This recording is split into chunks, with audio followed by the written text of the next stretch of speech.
તો નમસ્કાર દોસ્તો, ફરી એકવાર સ્વાગત છે આપનું લોક જાગૃતિ ચેનલની અંદર।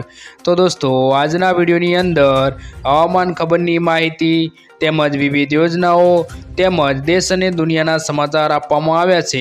તો વિડીયો પસંદ આવે તો વિડીયોને લાઇક કરી આપણી આ ચેનલ લોક જાગૃતિને સબસ્ક્રાઈબ જરૂરથી કરી લેજો। તો દોસ્તો, પહેલી ખબરની વાત કરીએ તો હવામાન વિભાગની આગાહી। હવામાન વિભાગની આગાહી અનુસાર ઉત્તર ગુજરાતમાં સાયક્લોનિક સર્ક્યુલેશનના કારણે વરસાદ વરસી શકે છે। આગામી 6 દિવસ રાજ્યમાં વરસાદની આગાહી કરવામાં આવી છે, જેમાં ખાસ કરીને આજે મધ્ય ગુજરાત અને દક્ષિણ ગુજરાતમાં હળવા વરસાદની આગાહી કરવામાં આવી છે।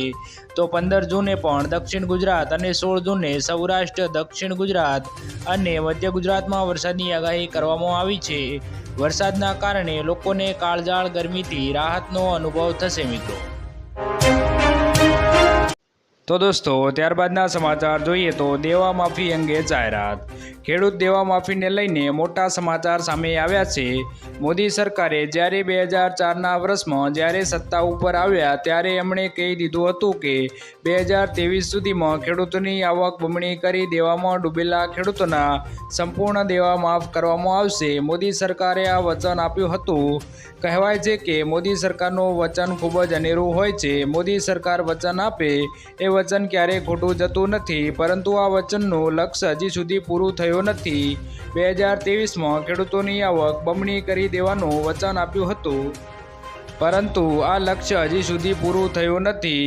તો આ સમયમાં ખેડૂતોની આવક બમણી થઈ કે નહીં તે પછીનો વિચાર છે, પરંતુ ખેડૂતો માથે દેવું વધી ગયું છે। ગુજરાતના લાખો ખેડૂત મિત્રો દેવાદાર બન્યા છે, ત્યારે હવે દેશમાં ફરી એકવાર મોદી તેમનું વચન પૂરું કરવું જોઈએ કે નહીં તે તમે સરકાર બની છે તો આ વખતે મોદી સરકારે દેવું માફ કરવું જોઈએ કે નહીં તે કોમેન્ટ કરી તમે કોમેન્ટ બોક્સમાં જરૂરથી જણાવજો।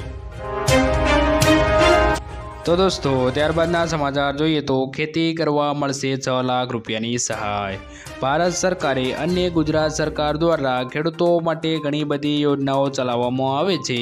રાજ્યના ખેડૂતો ખેતીવાડી ક્ષેત્રે, બાગાયતી ક્ષેત્રે અવનવી ટેકનોલોજી રીતો વગેરે અપનાવે તે ખૂબ જ જરૂરી છે।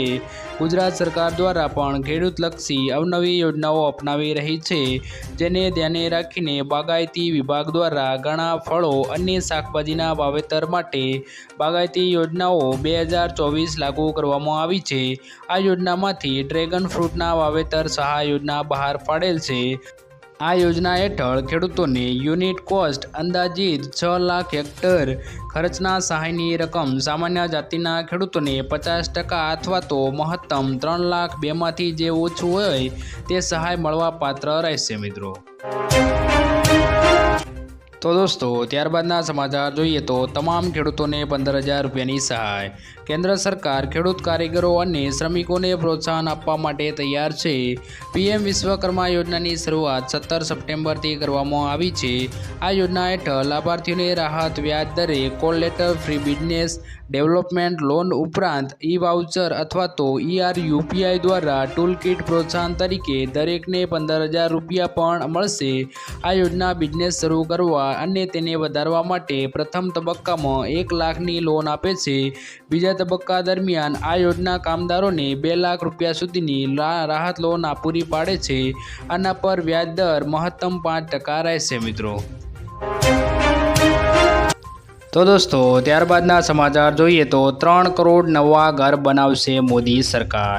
પ્રધાનમંત્રી નરેન્દ્ર મોદીએ શપથ લીધા બાદ પ્રથમ કેબિનેટ બેઠકમાં મહત્વનો નિર્ણય લીધો છે। તેમને ભારતના ગ્રામીણ અને શહેરી વિસ્તારમાં 3 કરોડ નવા ઘર બનાવવાની મંજૂરી આપી દીધી છે। આ યોજનાની શરૂઆત વર્ષ 2015-16માં થઈ હતી। અત્યાર સુધી આ યોજના હેઠળ 4.21 કરોડ મકાન બનાવવામાં આવ્યા છે। આ ઘરોમાં શૌચાલય, LPG ગેસ, વીજળી કનેક્શન પણ આપવામાં આવે છે। પ્રધાનમંત્રી આવાસ યોજના અંગે નાણામંત્રીએ ઘોષણા કરી હતી કે આગામી 5 વર્ષમાં 2 કરોડ ઘર બનાવવામાં આવશે। પીએમ જયમાં તેની પાસે ઘર નથી, જેમની પાસે બીપીએલ કાર્ડ છે, જે આર્થિક રીતે નબળા છે તેવા તમામ ખેડૂતોને આ યોજનાનો લાભ આપવામાં આવે છે। જ્યારે 2023માં આ યોજનાનું બજેટ 66% વધારીને 79,000 કરોડ રૂપિયા કરવામાં આવ્યું હતું મિત્રો। તો દોસ્તો ત્યારબાદના સમાચાર જોઈએ તો મહિલાઓ માટે નવી યોજના ચાલુ। માતૃશક્તિ યોજના। આ યોજના હેઠળ ગર્ભવતી મહિલા તેમજ દૂધ પીવડાવતી માતાઓને 1000 દિવસ સુધી ન્યુટ્રિશન્સથી ભરપૂર ખોરાક આપવામાં આવશે, જેની અંદર કઠોળ, ખાદ્ય તેલ તેમજ તુવેર દાળ અને જો જરૂર પડે તો કેલ્શિયમની ગોળી પણ આપવામાં આવશે।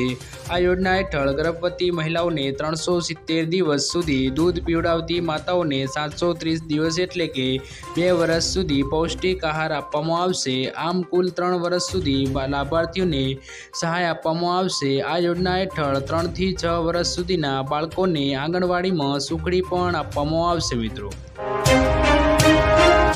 તો દોસ્તો ત્યારબાદના સમાચાર જોઈએ તો પીએમ આવાસ મોદીજીની મોટી જાહેરાત। ત્રીજી વખત વડાપ્રધાન બનતાની સાથે જ મોદીએ પીએમ આવાસ યોજનાને લઈ મોટી જાહેરાત કરી છે। પ્રધાનમંત્રી આવાસ યોજના હેઠળ 3 કરોડ મકાનોમાંથી 2 કરોડ મકાનોનું નિર્માણ કરવામાં આવશે, જ્યારે 1 કરોડ આવાસોનું નિર્માણ પ્રધાનમંત્રી આવાસ યોજના હેઠળ કરવામાં આવશે। જણાવી દઈએ કે પ્રધાનમંત્રી Awas Yojana application form 2024 online કે ઓફલાઈન પણ ભરી શકાશે મિત્રો।